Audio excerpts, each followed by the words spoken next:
नमस्कार, जय Hind, Vande Mataram. Eddy news के लिए मैं किशोर यदुवंशी। इस समय हम आगरकर चौक हैं और यहाँ पर सकल मराठा समाज की तरफ से एक निषेध मोर्चा निकाला गया है और यहाँ पर आंदोलन की शुरुआत की गई है। हमारे साथ में हैं प्रमोद सावंत जी, जो अंधेरी के भूतपूर्व नगर सेवक हैं और इस समाज से ही ताल्लुक़ रखते हैं, मराठा समाज से। आइए हम उनसे जानते हैं कि इस मोर्चे का उद्देश्य क्या है और उनकी आगे की तैयारियां क्या है। इन्हीं सब बातों को लेकर हम उनसे बात करते हैं। सर, आपका एडी न्यूज़ में हार्दिक स्वागत है। आपने समाज के मोर्चे में शामिल होकर के अंधेरी के लोगों को क्या संदेश देने का प्रयास किया है? सबसे पहले तो मैं आपके माध्यम से मेरे पूरे समाज, मराठा समाज को आज ये कहना चाहूँगा कि आज तक हमने शांतिपूर्वक हमेशा सब मोर्चे निकाले हैं, निदर्शन किए हैं और लोगों को शांतिपूर्वक रहने का आज तक सलाह दिया गया है। मगर आज हम परिस्थिति जब देख रहे हैं कि जालना में जिस तरीके से लाठीचार्ज हुई, हमारे मराठा समाज के बांधवों को ऊपर लाठीचार्ज हुई, गोली मारी गई, महिलाओं को जिस तरीके से लाठीचार्ज किया गया, बच्चों के ऊपर जिस तरीके से लाठीचार्ज किया गया, ये सब देखने के बाद में इतने साल से हम जिस तरीके से शांतिपूर्वक मोर्चे निकाल रहे थे, ये सब आज इस सरकार ने पूरा उसके ऊपर पानी फेराया है। और ये आज हम हमारे भविष्य के, हमारे जो आने वाली पीढ़ी के लिए, मतलब आज तक हमने पढ़ाई की और सेवा करने की जब समय आया तो वो जो समय है वो दूसरों को हमेशा मिला गया है। अब देखना है कि हमारे बच्चे लोगों ने 90-95% लेना है, मगर नौकरी किसी और को मिलना है।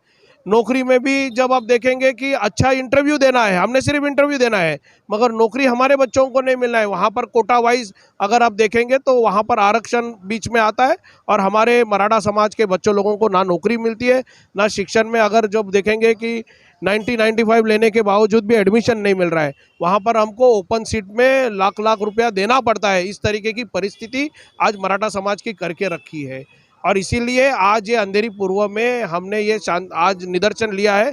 इस सरकार को ये बताने की कोशिश कर रहे हैं कि अभी भी वक्त गई नहीं है, आप फिर से जाग उठिए और इस मराठा समाज को जिस तरीके से आप लाइटली ले रहे हैं उसको लेना नहीं तो आगे चलकर आपको इसकी भरपाई देनी पड़ेगी। सर, एक दुखद खबर आ रही है, आंदोलन की जगह से कोई चौहान दंपत्ति हैं जिन्होंने सुसाइड कर लिया है। इस पर आप क्या कहना चाहेंगे? समाज को क्या संदेश देना चाहेंगे? देखिए, समाज को तो मैं यही कहूँगा कि एक आदमी वहाँ पर बैठे हैं, जो हमारे मनोज पाटिल जी है, वो वहाँ पर बैठे और पूरे समाज के लिए लड़ रहे हैं और पूरा समाज उसके पीछे है, उसमें कोई दो राय नहीं है। ये इसी माध्यम से मैं समाज को ये कहूँगा कि अब वक्त आया है हम सबको कि रास्ते पे उतरना है और एक साथ उतरना है, जिससे समाज की इस लड़ाई में हमको सबको एक दूसरे का साथ लेके आगे चलना है। आपके समाज, मराठा समाज से जो आंदोलन चल रहा है वो कहाँ तक पहुँचा है और इस पर आगे की आप लोगों की तैयारी क्या है? हम अहिंसक हैं, तो हमारा कहाँ तक पहुँचा हम बोल नहीं सकते, लेकिन हम स्टेप बाय स्टेप जा रहे हैं। जैसा हमको प्रतिशत मिलेगा वैसा आगे बढ़ जाएगा। क्या ये आंदोलन उग्र होने का संभावना बढ़ती जा रही है? हाँ, चांसेस आर देयर, हो सकता है, चांसेस आर देयर, हो सकता है। आपके आंदोलन स्थल से अभी अभी एक खबर आई है, बड़ी दुखद खबर, कि कोई चौहान दंपत्ति जो है उन्होंने सुसाइड कर लिया। इस पर आप क्या कहना चाहेंगे? ये आप बोले वो बात सच है, बहुत बड़ी दुख की बात है कि आज वो अपने आमरण उपोषण के लिए वो बैठे थे, मगर उनको दिल को लगा होगा कि आज हमारे जो मनोज दरंगे साहब जो है वो भी उपोषण के लिए बैठे हैं, मगर आज हमारे जैसे भी लोग बैठने के बाद आज तक भी ये गवर्नमेंट को, ये सरकार को अगर अभी तक जाग दे आते हैं तो उनके दिल को खोकर बहुत बड़ी चोट पहुंची होगी। इसके लिए उन्होंने आज आत्महत्या करने का फैसला लिया। मगर मैं तो कहता हूँ कि इसके आगे ये होना नहीं चाहिए और हम होने नहीं देंगे। आज जो कुछ जगह हमने जो चालू किया है वो जब तक हमको हमारा हक मिलेगा नहीं तब तक हम दम छोड़ेंगे नहीं। मराठा समाज से आप भी आते हैं और एक सामाजिक कार्यकर्ता हैं, शिवसेना से जुड़े हुए हैं, तमाम देश के बारे में आप भी अच्छे विचार रखते हैं और जागरूक नागरिक के तौर पर ये मराठा समाज का आंदोलन कहाँ जाकर के रुकेगा? इसमें बहुत दुखद खबरें आ रही हैं। ये कहाँ रुकेगा नहीं, जब तक हम लोग को आरक्षण जब भी मिलेगा तभी ये रुकेगा, नहीं तो रुकने वाला ये आरक्षण, ये आंदोलन रुकने वाला है नहीं, किसी भी हालत में नहीं रुकेगा। अभी तक क्या शांति था, हम लोगों ने 58 मोर्चे निकाले, बिल्कुल शांत। हम लोगों ने ये ऐसा शांति जो गिनीज बुक रिकॉर्ड के अंदर भी उसका नाम है। ऐसे मोर्चे मोर्चे पूरे हिंदुस्तान में किसी ने नहीं, दुनिया में किसी ने निकाले। इसका हमको क्या मिला? कुछ नहीं मिला। हमारे बाल बच्चों को पढ़ाई में आरक्षण नहीं, नौकरी में आरक्षण नहीं। क्या हम लोग इंसान नहीं? क्या हम लोग ये देश के नागरिक नहीं है? क्या हम लोग ये देश में रहते नहीं है? हमारे बाल बच्चे नहीं है? हम लोग में गरीबी नहीं है? सब कुछ है, लेकिन हम लोग गवर्नमेंट को भी दिखता नहीं है और सुप्रीम कोर्ट की भी इसमें गलती है। सुप्रीम कोर्ट जिस तरह से न्याय देना चाहिए वो दे नहीं रही है बराबर से। वो जो 50% का लेके बैठे हैं उसको निकालना पड़ेगा और उसके आगे जब भी लेके जाएंगे तभी मराठा को पूरी तरह से आरक्षण मिलेगा। मराठा को भी नहीं मिलेगा और तुम्हारे धनगर समाज को भी मिलेगा। जो जो चाहते हैं उनकी सबकी इच्छा पूरी हो जाए। ऐसा नहीं कि हम बोल रहे हमको मिलना चाहिए, लेकिन हमारा आरक्षण है ओबीसी लोगों ने चुराया है। ये जो ओबीसी के अंदर जो आरक्षण है वो उसमें हमारा आधा हक है, उसमें हमारा हक है, लेकिन देते नहीं है। कुणबी समाज जो हमारा है उनका आरक्षण भी खा गए और हमारा भी खा गए। ये हमारा उसके अंदर आरक्षण जो 27% आरक्षण है उसके अंदर आधा हमारा है। तो क्या ये आंदोलन अब उग्र होने की संभावना बढ़ती जा रही है? जिस ऐसा अभी हो रहा है, लोग आत्महत्या कर रहे हैं, सब ये कर रहे हैं, तो कभी ना कभी तो ये उग्र हो जाएगा। जैसे जाट ने हरियाणा में और पंजाब में किया, जाट समाज ने, जैसे पटेल समाज ने गुजरात में किया, वैसे मराठा समाज भी यहाँ पर करेंगे, ऐसा मुझे लगता है। हाँ सर, आपके आंदोलन में यहाँ पर काफ़ी लोग जो है सम्मिलित हुए हैं। मराठा समाज का जो आंदोलन चल रहा है उसको उग्र होते हुए दिखाई दे रहा है इस समय। आपके समाज से, आंदोलन स्थल से एक दंपत्ति के सुसाइड की भी खबर आई है। क्या ये आपके समाज के लिए और सरकार के लिए दुखद खबर नहीं है? ये कोई कहने वाली बात है? आत्महत्या कोई भी करे, समाज बांधव करे या कोई मानव करे, ये दुखद ही घटना है। समाज के लोगों को उनका जो धीरज था छूटते जा रहा है। कई दिनों से, कई सालों से ये आंदोलन मराठा समाज शांततापूर्ण तरीके से कर रहा है। आज तक 48 लोगों ने सुसाइड किया ये अपना आरक्षण के लिए, और अभी आज जो 2 लोगों ने किया उसके प्रति हम लोग खेद प्रकट करते हैं। समाज के अति उत्साही लोगों ने इस तरह से कदम नहीं उठाना चाहिए। अपने परिवार के साथ उनके ऊपर कोई पहाड़ टूटेगा या ऐसा दुखद आपत आएगा, ऐसा काम नहीं होना चाहिए। हमारा शांततामय तरीके से जो आंदोलन चला है वो शांततामय तरीके से ही चलते रहना चाहिए और उसमें हम सब लोगों का भलाई है। इसमें जो लेट लतीफ़ी हो रही है उसकी वजह से क्या ये आंदोलन और उग्र रूप धारण करेगा? नहीं, जो सरकार ने अभी कहा है, जो हमारे मनोज जरांगे उपोषण के लिए बैठे और उनको कहा है कि 30 दिन में हमको कानून से टिकने वाला, मतलब कायदे के दायरे में बैठने वाला आरक्षण मराठों को देने का जो बात चल रही है, अगर उसमें 30 दिन का 31 दिन आ गया तो मराठा समाज वापस रस्ते पे आएगा। जो 58 मोर्चे आज तक हुए हैं शांतिमय तरीके से, आज तक बड़े भाई के नाते से ही मराठा बांधव अपना सारा आंदोलन कर रहा है। हमें किसी ओबीसी समाज से नफरत नहीं है, हमसे उनसे कोई मतभेद नहीं है, उनसे कोई नाराज़गी नहीं। हमको अपने आने वाले पीढ़ी के लिए अपना हक चाहिए। हमारे बच्चे भी हमारे घर में पढ़े लिखे होते हैं, उनको नौकरी नहीं, उनको स्कूल में एडमिशन नहीं, इंजीनियरिंग में नहीं, मेडिकल में नहीं, हर चीज़ में काफ़ी दिक्कतें मराठा समाज को झेलना पड़ रहा है। और इसीलिए मराठा समाज में एक नैराश्य आ चुका है कि कितने साल ऐसा है शांतता में तरीके से लड़ने का, तो उसका एक ना एक दिन तो उद्रेक होना ही है। लेकिन जितने बार हमको कहा जाता है कि भाई रुको, हो रहा है, रुको, हो रहा है, कोशिश करेंगे और 1 महीना रुकने की।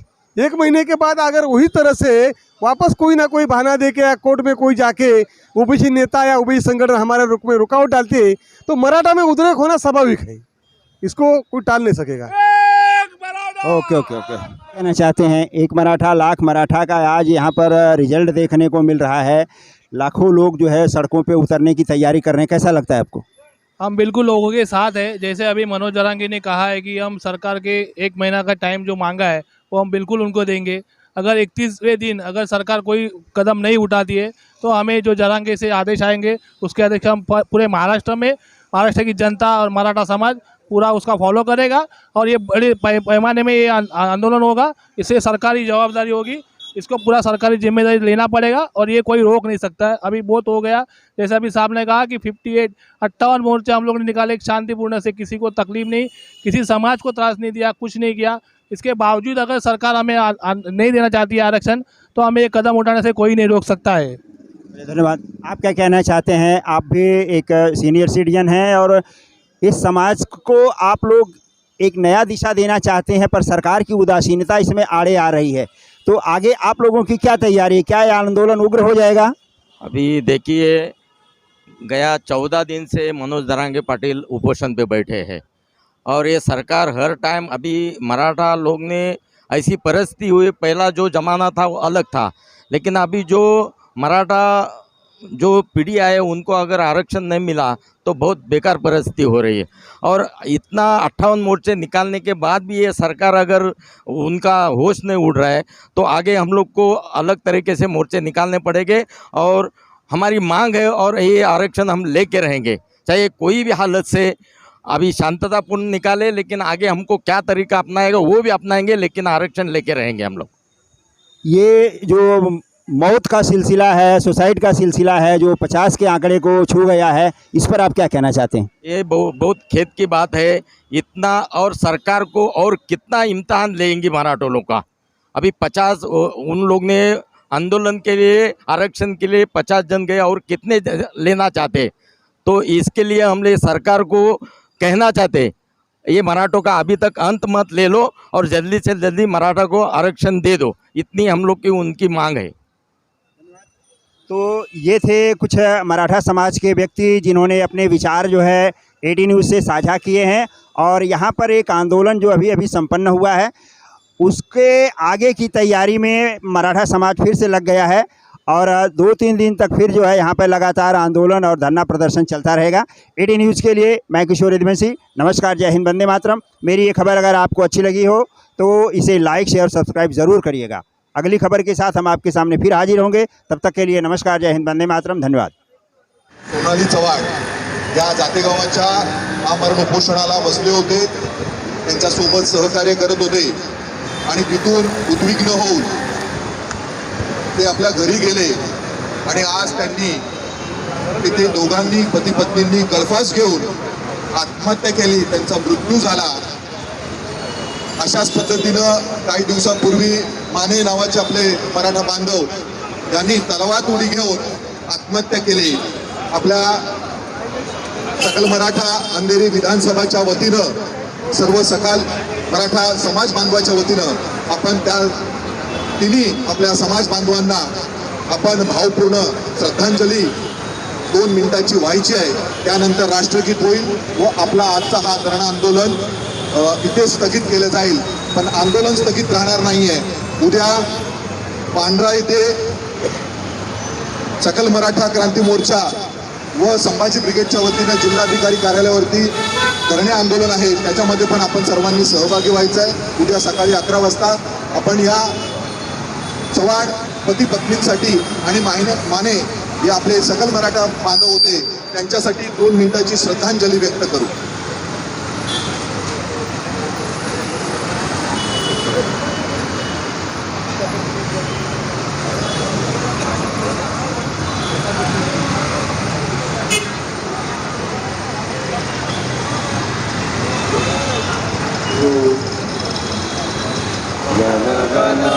अधिनायक जय हे भारत भाग्य विधाता, पंजाब सिंध गुजरात मराठा द्राविड उत्तर बंगा, विंध्य हिमाचल यमुना गंगा उच्चल तरंगा, तव शुभ नामे जागे तव शुभ आशीष मागे, गाये तव जय गाथा जनगण मंगलदायक जय हे भारत भाग्य विधाता, जय हे जय हे जय हे जय जय जय जय हे। भारत माता की वंदे जय जिजाऊ, जय जिजाऊ।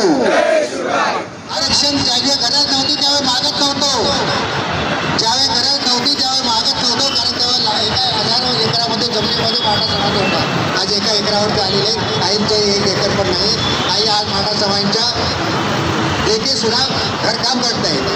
आणि अशा परिस्थितीमध्ये तुम्ही आर्थिक मागास याच्यावर तुम्ही आरक्षण दिलं नाही तर मराठा समाज आज कुठे अस्तित्वात राहील की नाही।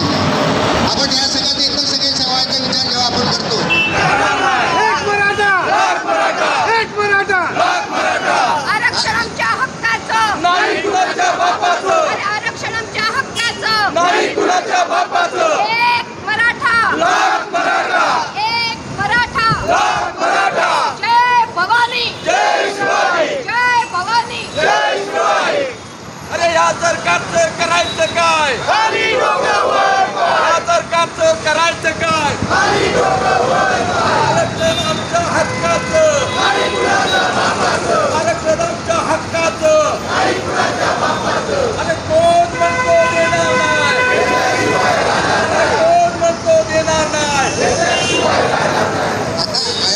अतिशय शांतपणे उपोषणाला बसले होते त्यांच्यावर हा हल्ला करण्यात आला, अमानुष हल्ला. त्यांनी पाहिलं नाही, माई बहिणी आहेत, पुरुष आहेत, लहान मुलं आहेत, कोणाला पाहिलं नाही. सरळ झोडत सुटले. पुन्हा कोणता शांतपणे बसले. आंदोलनाला बसलेल्या लोकांना तुम्ही मारायला सुरुवात केली. हे कुठलं कृत्य, पुढे आदेश दिला हा? त्या आदेश दिल्याचा भाग कोणाचा मागता? कशासाठी आदेश दिला? जमाव बोललं होतं का? जमाव तयारीतून आलं होतं का? दगड आणलं होतं का? मग असं असताना हे कोणतरी मोठे षडयंत्र रचलेलं आहे. बांधवांनी लक्षात ठेवायला पाहिजे की त्या ठिकाणी अतिशय शांतपणे चाललेलं आंदोलन मोडून काढण्याचा हा कोणीतरी आदेश दिला. कोणतरी अदृश्य शक्ती होती. ज्या मराठीने 58 लाखोंचे मोर्चे काढले शांत चित्ताने, शांतपणे संपूर्ण महाराष्ट्रभर हे मोर्चे फिरले आणि आरक्षणासाठी मोठा आवाज बुलंद केला महाराष्ट्रभर. कुठेही हो की चू नाही अशा मराठा समाजातून अमानुष लाठी हल्ला करतात आणि गोळ्याच्या पुंगळ्या त्याने दाखवल्या जरांगे पाटीलने. मनोज जरांगे पाटील यांनी पुंगळ्या त्यांच्या खिशात ठेवल्या. ह्या पुंगळ्या त्यांनी म्हणजे एवढ्या गोळ्या मारण्याची पाय आली. एवढा कुठला अमानुष म्हणजे जमाव भडकलेला होता. शांतपणे आंदोलन करणारा जमाव त्याच्यावर अशा पद्धतीचा लाठीचार्ज आरोप देणारे म्हणजे आदेश देणारे ते अधिकारी आज जरी सस्पेंड झाले असेल ते तेवढ्याने पुरेसं होणार नाही. महाराष्ट्राची कुलस्वामिनी आई भवानी माता, महाराष्ट्राच्या आराध्य दैवत छत्रपती शिवाजी महाराज, जिजाऊ माता आणि संभाजीराजे यांना नतमस्तक होऊन आज खरोखरच सर्वप्रथम मी धन्यवाद देतो की विलास दलवी आपल्यामध्ये एक घोषणा आहे की एक मराठा लाख मराठा. पूर्ण महाराष्ट्रामध्ये ज्यावेळेस आता एक मराठा आज जालन्यामध्ये उपोषणाला बसले आहेत, ते खरोखरच जी म्हण आहे एक मराठा आणि लाख मराठा, जे आमचे मनोजजी पाटील, जरांगे पाटील त्यांना साथ देण्याकरता आज मला असं वाटत होतं की कुठेतरी आमची अंधेरी कमी पडते. आज बघितलं एका आवाजामध्ये आणि एका मराठ्याने सर्वांना एकत्र घेऊन आज जी इथे ताकद जी दाखवली आहे, खरोखरच व्याख्यानाची ताकद आहे की आज संपूर्ण अंधेरी विभागाचे संपूर्ण समाज जो मराठा आहे तर आज आपलं स्वतंत्र सोडून ह्या मराठ्याच्या जे काही न्याय हक्क आहे त्याच्या आरक्षणाकरता आज आपण इथे सर्व एकत्र आलो. खरोखर मी सर्वांना धन्यवाद देतो. आणि मला एवढंच सांगायचं आहे तर निषेध नोंदवायचाच असेल तर पूर्वीपासून आतापर्यंतचे महाराष्ट्राचे मुख्यमंत्री, मी एवढंच सांगेन की महाराष्ट्राचे 2 मुख्यमंत्री सोडले तर त्याच्यानंतर बाकीचे मुख्यमंत्री यांचा निषेध नोंदवावाच लागेल आपल्याला सर्वांना. नमस्कार. आज आम्हाला इथे जमण्याची अशी वेळ आलेली आहे. आत्तापर्यंत आम्ही 58 मोर्चे झालेले होते, 48 आत्महत्या झालेल्या आहेत, 3 आत्ता नुकताच आत्महत्या झालेल्या आहेत. हा लोकांनी, देशाने, सगळ्या सरकारांनी विचार करायला पाहिजे की हा आरक्षणासाठी हा मराठा का पेटून उठलाय. आतापर्यंत आम्ही पूर्णपणे शांततेने मोर्चे काढले. त्याच्यामध्ये कधीही जाळपोळ, लुटालूट, मारामाऱ्या किंवा कोणतंही सरकारचं नुकसान होईल असं कोणतंही पावलं उचललेली नसताना सुद्धा सरकाराने जेव्हा पोलिसांनी त्या महिलांवर लाठी हल्ला करण्याचा हुकूम सोडला तेव्हा कुठे गेले होते हे नियम, कुठे गेल्या होत्या ह्या सरकारच्या योजना आणि कुठे गेलं होते आहे आरक्षण. आणि हे मुंबईपुरतं मर्यादित नाहीत. गावोगावी जी माझी मुलं राहत आहेत, शिक्षण घेत आहेत, नोकरीसाठी धडपडतात. आरक्षण आमच्या हक्काचं, आरक्षण आमच्या हक्काचं. जय भवानी, जय भवानी. एक मराठा, अरे आरक्षण आमच्या हक्काचं, आरक्षण आमच्या हक्काचं. अरे कोण म्हणतो देणार नाही, अरे कोण म्हणतो देणार नाही. समस्त अंधेरी पूर्वमधील सकल मराठा समाजाला मी धन्यवाद देतो. आज पुऱ्या महाराष्ट्रात जवळजवळ 4 करोड मराठा आहेत आणि त्यांच्यातला एक आमचा मनोज जरांगे पाटील एक 14-15 दिवसांपूर्वी उपोषणाला बसून आतापर्यंत जवळजवळ मराठ्यांनी 58 एवढ्या शांततेत मोर्चे काढले. जवळजवळ एक मोर्चा तर असा होता पनवेल पासून जवळजवळ भायखळा राणीच्या बागेपर्यंत कुठे रस्त्यामध्ये पुरा मराठा समाज दिसत होता, पण जराही ना पोलिसांना त्रास झाला किंवा कोणाला केसाला धक्का लागला. मग असं काय घडलं की अचानक एवढ्या छोट्याशा गावात एक तरुण आंदोलन करतो आणि त्यांना एवढी गोळीबार करायची, लाठीचार माया भगिनीवर करायची अशी कुठली वेळ आली होती. पण हे जाणून बुजून शिंदे सरकार आणि फडणवीस सरकारची चाल होती आणि ह्यांना चुडून काढायचं होतं. पण मी यांच्या माध्यमातून सकल मराठा समाजातून माध्यमातून या सरकारला एवढं सांगतो, शिंदे आणि फडणवीसला एवढं सांगतो, हे तुम्हारी 2 दिन की चांदणी है, बाकी भविष्यात तुम्हारे अंधेरा ही अंधेरा है. एवढं लक्षात ठेवा. आणि जर तुम्ही जर या मराठ्यावर अन्याय करत आहात तर हा मराठा कधी शांत बसणार नाही. जोपर्यंत आम्हाला न्याय मिळत नाही तोपर्यंत हे आंदोलन चालू राहणार. जय हिंद, जय महाराष्ट्र. सरकारचा एक मराठा, एक मराठा, कोण म्हणतो देणार नाही. ह्या सरकारचं करायचं काय, ह्या सरकारचं करायचं काय, ह्या सरकारचं करायचं काय, कोण म्हणतो देणार नाही. अतिशय मोठ्या प्रमाणावर असणारी चीड आपण गेले अनेक दिवस टीव्हीवर बघतोय. कशा पद्धतीने या सरकारने, हे सरकार जे स्वतःला सामान्य माणसाचं सरकार असं म्हटलं जातोय, जो कारभार आपण बघतोय, कशा पद्धतीने लाठी हल्ला केला. माता भगिनी असतील, मराठा समाजाचे तरुण मुलं असतील, या समाजाने अतिशय शांतपणे अनेक मोर्चे काढले. पण या जालनाच्या तो जर प्रसंग आपण बघितला, आजही आपण टीव्हीवर बघतोय, कशा पद्धतीने या सरकारने आपल्या समाज बांधवांवर गोळ्या घातल्या, लाठी हल्ले केले. सर्वप्रथम मी या सरकारचा निषेध करण्यासाठी इथे उभा आहे. आज आपल्या